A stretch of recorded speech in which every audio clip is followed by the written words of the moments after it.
there was a farmer who had not gone to school and seated near a professor of college. They were making a long journey in the bus. And the farmer wanted to catch 40 wings, but the professor disturbed. And he suggested that they played a game. But the farmer was not interested. But the professor was insisting, you see, according to this game, when I ask a question, I'm a professor, if you are not able to answer my question, you will give me $5 because you are an uneducated person. And when you ask a question and if I am not able to answer, I will give you $500. So it was a good deal. And the farmer wanted to play the game. Then the professor asked the question, how long is it from here to the moon? The farmer did not know. So the farmer gave him $5. Then the farmer asked, what is that which goes up to the mountain with 3 legs and comes down with 4 legs? The professor could not answer. He reached out his laptop to find the answer. He could not.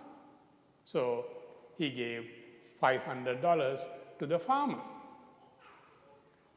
Then the professor was still troubled that he could not answer the question of the farmer and asked him once again, hey, what is that goes up to the mountain with 3 legs and comes down with 4 legs? And the farmer gave $5 to the professor.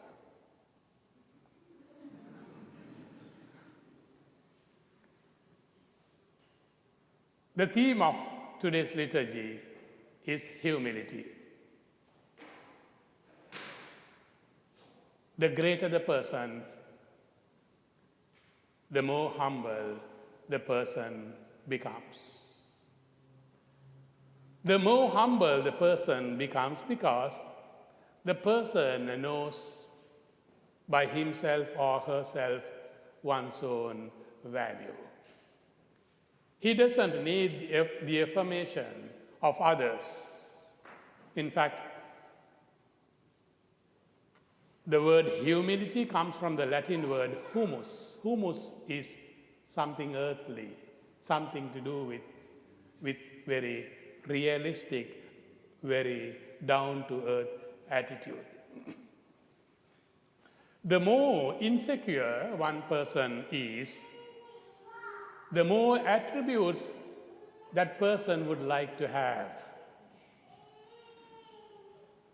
A humble person would not consider anyone superior.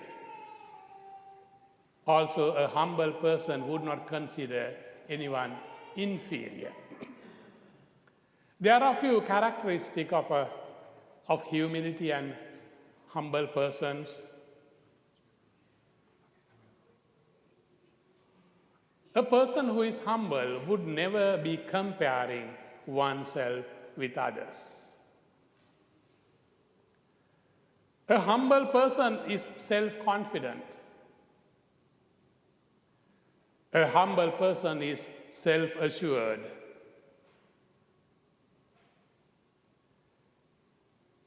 He doesn't need the externals to impress others.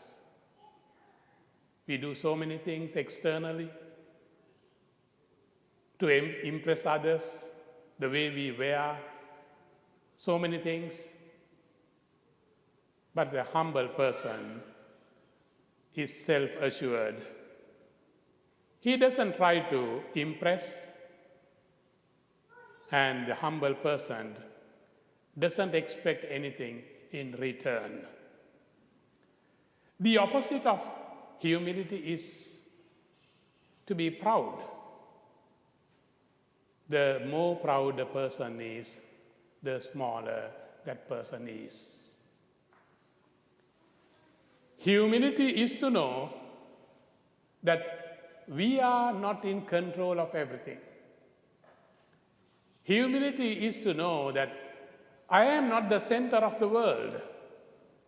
Humility is to know one's own limitations. Therefore, a humble person is less stressful. A humble is less desperate. A humble person is less discouraged. You know, the Ramses the Great, he is known as the Ozymandias. Ozymandias is the king of kings who lived in the 13th century BC before Christ. He thought himself a pharaoh. That dynasty was the third greatest of all dynasties in the world. And we know in Egypt makes one of the first human civilization. And Ramses considered himself so great. But today we know it is only a rebel in the desert. In contrast to what we saw in the gospel, and in contrast to the example of the farmer, professor, and Ramses the Great, Pharaoh the Great, we have Jesus. According to Philippians chapter 2, verses 6 to 12, St. Paul writes, though he was in the form of God, he became man, he became a slave. And therefore, God exalted himself. Jesus did not cling to anything, and his emptiness, kenosis, was the cause for him to be exalted by God. Humility is a good lesson. Humility is to know who oneself is.